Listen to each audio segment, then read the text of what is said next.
Hey guys, thank you so much for tuning in and welcome to the first inaugural episode of the all-new Low Tier Legends channel.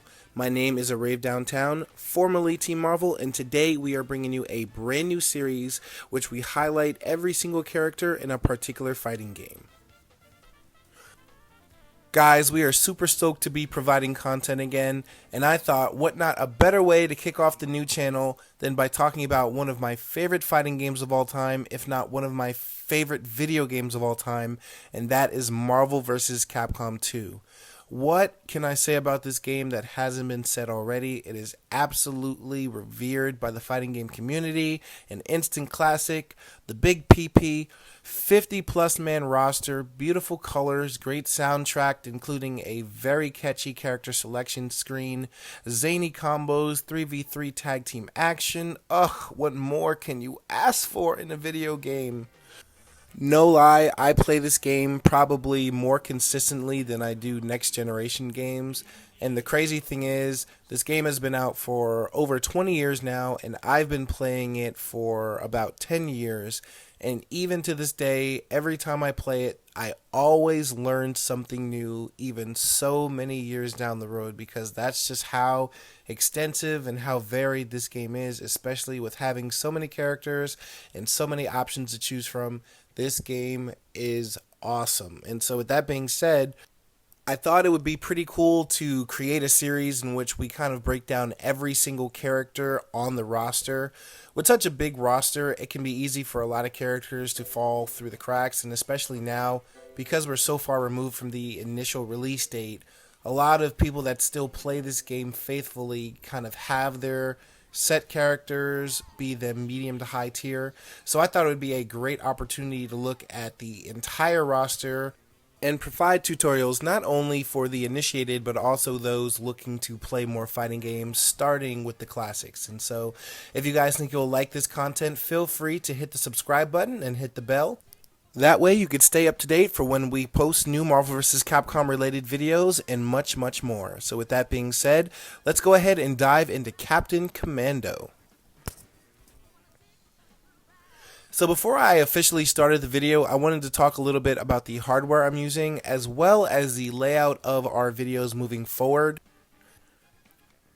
So this video is split up essentially into two parts, with the first part being the commentary section in which I talk more in depth about the character, and then the second half just simply being a traditional combo video where I've compiled clips of the time that I spend fooling around with the character and seeing what I can pull off.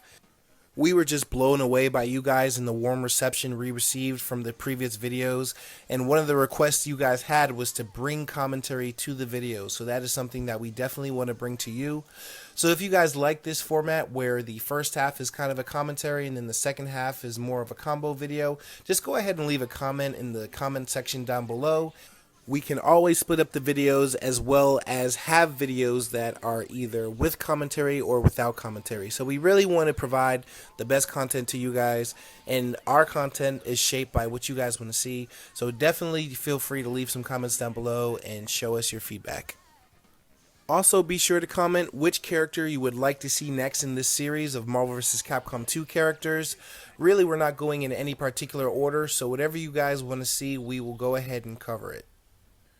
Alright guys, so moving to hardware, I am currently using an Xbox 360 console and just using a standard Xbox 360 controller. I encourage you to just find what you're comfortable with. It doesn't have to be a fight stick or anything too complex. Just whatever you feel is comfortable and what you can use to be the most successful in getting your combos out. That's really all I have for you. Now I'm playing Marvel vs. Capcom 2 via the Xbox Arcade version. It was released a couple years back for the Xbox 360 Arcade, as well as PlayStation Network and Steam, I believe. And it's kind of an HD remaster of Marvel 2. It comes with a ton of new features and settings, including graphics changes. You can smooth out the sprites, which is really nice, or make them crispy, or even keep them classic. And then, of course, the addition of online multiplayer, which is probably one of the greatest additions to this version. And the cool thing is that the servers are still online, guys. You could still jump on your PlayStation or your Xbox 360 and still enjoy some matches. So that's always a good thing. And I know a lot of old school Marvel heads like using the Dreamcast version, but finding old hardware can be kind of tedious. So for what we're trying to achieve here, the Xbox 360 version will do us just fine. And I know what you guys are saying.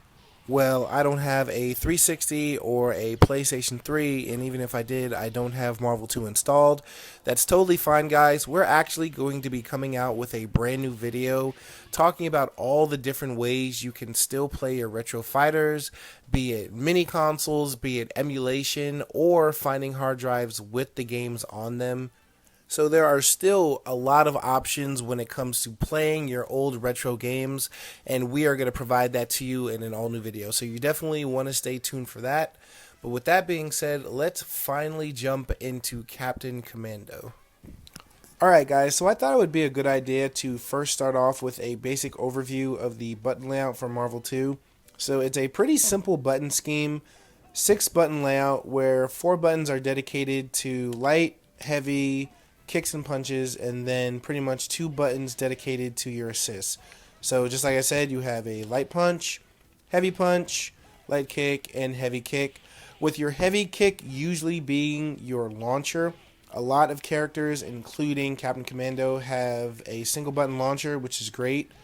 And then other characters like Ruby Heart and Guile, they actually have a uppercut launcher, which is crouch and then heavy punch. So each character is different. They have different launchers, different combos and chains. And so that's the beauty of Marvel 2. You get to pick a character and see how they work. And so with the button scheme, you're able to chain different lights and heavies, and you could actually chain heavies too, which is really good. And what I mean by that is Captain Commando can chain 2 light punches, 2 light kicks, light punch, light kick, light punch. And so that's the variation that you see in this kind of fighting scheme. And you could even chain heavies. Some of the faster characters are able to chain heavies on the ground, like Ruby Heart. She has a great combo where she can do heavy punch, heavy kick, and that's it. So that's 2 buttons. And then faster characters like Psylocke and I believe Jill, they can chain 2 heavies while being on the ground. Captain Commando can also chain his heavy combos, but from my experience, it's only from kind of like a jumping heavy. So boom, boom, like that. So characters that can chain heavy attacks are usually the most vital and most valuable. Just because, if just to think of it simply, if playing a fighting game is like a car ride, it's the old analogy that the shortest distance is a straight line, and so you want to be able to deal the most pragmatic damage without having to do too elaborate of combos in a way that's efficient, and you can think about strategy more than you do about success of completing a combo. And I know that sounds kind of rudimentary, but I think any professional fighter will tell you that it really is about good damage output and the ease at which that can be successful. And trust me, there are plenty of eclectic and over-the-top combos in this game, so regardless of your strategy, I'm sure you're either going to pull off or be victim to some over-the-top combos, so that's kind of a given in Marvel 2. So there's plenty of room to flex, plenty of room for finesse, but for the time being, we're just going to focus on pragmatics and kind of the meat and potatoes of it, so to speak. And so jumping into Captain Commando, he's actually extremely diverse. It's honestly a shame. A lot of people know Captain Commando not necessarily as like a point character or a standalone character, but more because of his assists. That lightning bolt, that annoying ass lightning bolt, is probably one of the best assists in the entire game. Not only does it have a ridiculous amount of priority, but it also has the power to enhance combos. And what that means is, in the middle of a combo, I can call in Captain Commando, he'll do the lightning bolt, and it'll add additional damage to my combo without messing up the combo, so I can complete the combo, and it just adds a ridiculous amount of added damage. And so his assist is phenomenal, really. And it's a shame because I've seen plenty of people that rely too much on that assist.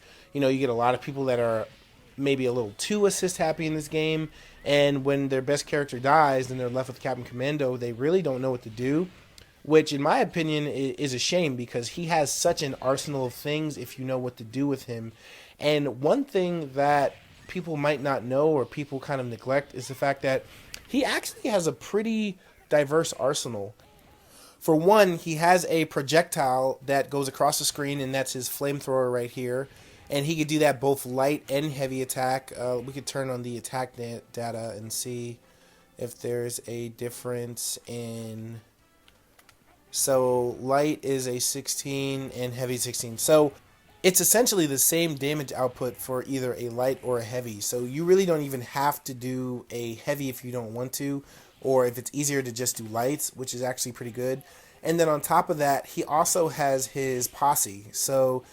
So you have the ninja, which is quarter circle and light kick, and then you have the mummy, which is quarter circle and heavy kick, and then you have the baby, which is quarter circle, heavy punch, and light kick, which is kind of hard to pull off on a controller.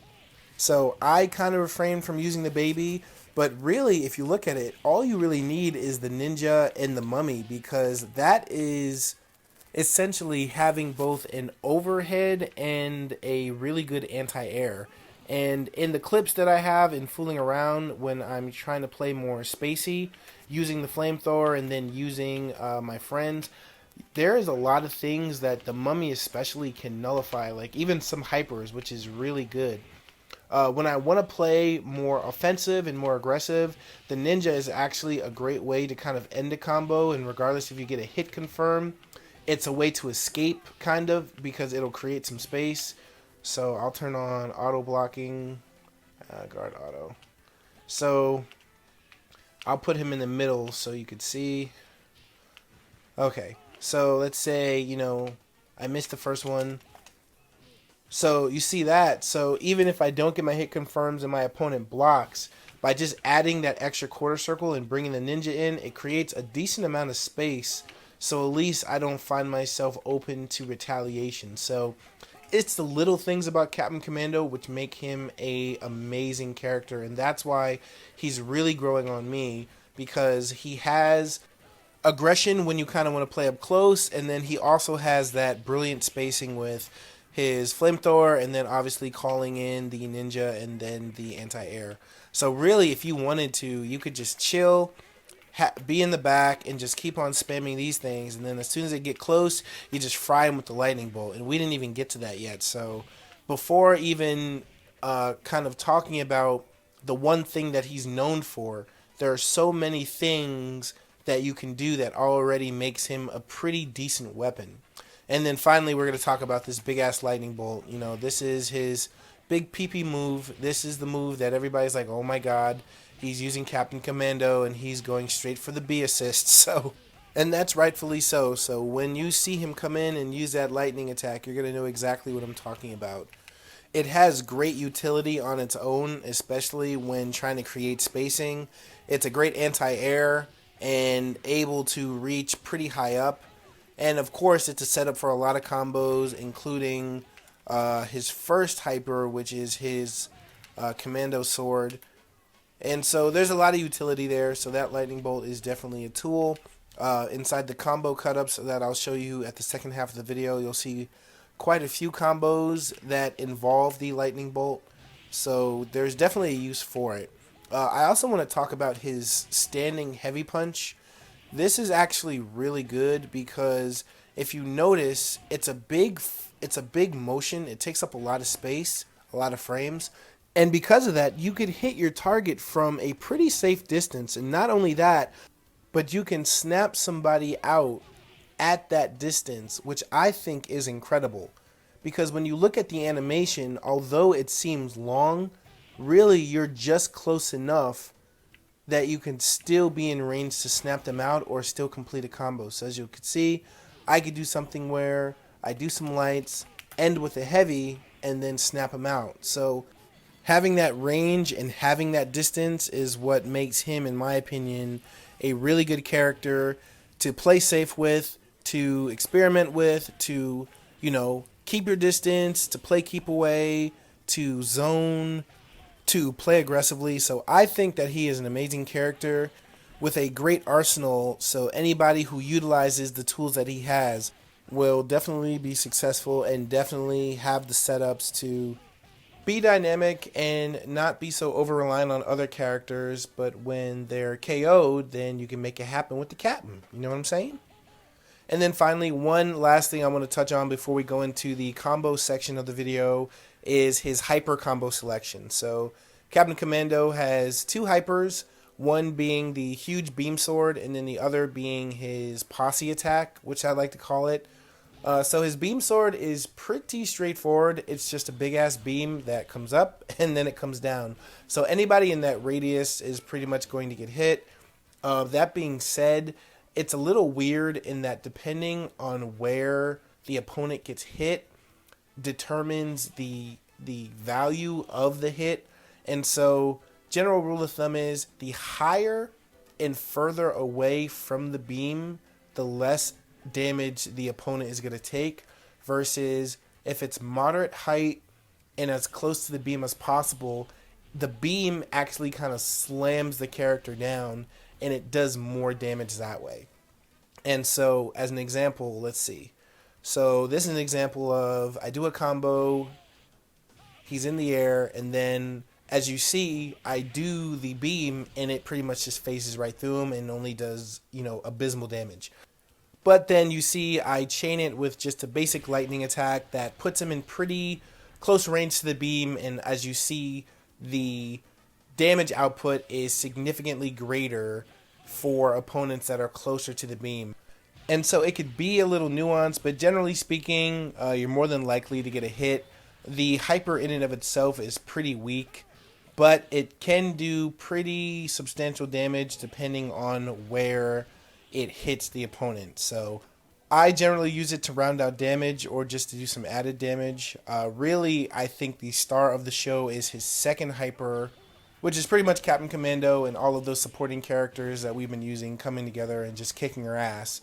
And the unique thing about this hyper combo is that for a split second after the combo, it leaves your opponent on the ground, and from there you can actually perform an OTG or an off the ground combo and actually extend the combo even after the hyper is completed. And there are plenty of examples of other characters that can do the same thing as far as comboing after the hyper. But with Captain Commando, there are a few rules in place. So for one, if he wants to do just a basic air combo after the hyper, it's just a light kick, and then he could do the launcher, and then you could do what you please. But you can actually chain another hyper with the OTG from the second hyper, so you could essentially pull off two hypers in one combo. But it does require you to add a second hit before your launcher. And I don't know why it registers like this, but in the time that I had with Captain Commando, for the life of me, when I just tried to do a basic low sweep into launcher, into hyper, it wouldn't do it. But then when I did a low kick and then low punch into launcher, then it registered and I was allowed to do a hyper. So just be aware of that, guys. If you're going to tag your OTG or continue your combo after the second hyper with another hyper, you need to add in that second hit before the launcher, and that'll register, and then it'll allow you to do another hyper. I don't know why that is. If you guys know what's going on with that, please put it in the comments down below, because I'm like super interested. But again, as you see here, I just do a basic kick and I just can't get the hyper out, but then it's only when I get that light punch in that I'm allowed to do the hyper. And not only can you hyper, you can do a tag team hyper. So again, the ability to combo after the hyper is done has a ton of utility that you can use towards your advantage. So definitely use it as a practical way to get additional damage. It'll probably take a little practice just to get the timing right for the OTG part where you're actually getting your opponent off the ground. But once you get that, you're pretty much golden. So I have full faith in you guys. Alright guys, that is a pretty brief but fairly extensive look at Captain Commando. Again, I think he's a fantastic character, not only for his crazy assist, but just what he could do as far as creating distance, being aggressive when he wants to, and then of course utilizing his backup characters for both extra overhead and anti-air possibilities, as well as having pretty decent speed and great air grab priority, which is always a plus. Alright guys, just like I said, what I have for you now is just a short compilation of clips with all the combos that I was able to pull off in my short time breaking down Captain Commando. Once again guys, thank you so much for watching the video today. If you like what you see and you'd like to see more content when we put it out, feel free to subscribe to the channel and hit the bell if you'd like to get notifications. You could also follow us on Twitter at @LowLegends, and all of that will be in the description down below guys. Also, if you guys would like to see separate videos for both the commentary and the combo compilations, feel free to leave a comment down below in the comment box. But without further ado, we'd like to introduce you to a new segment we call Corny Ass Combos.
Get ready to kick butt.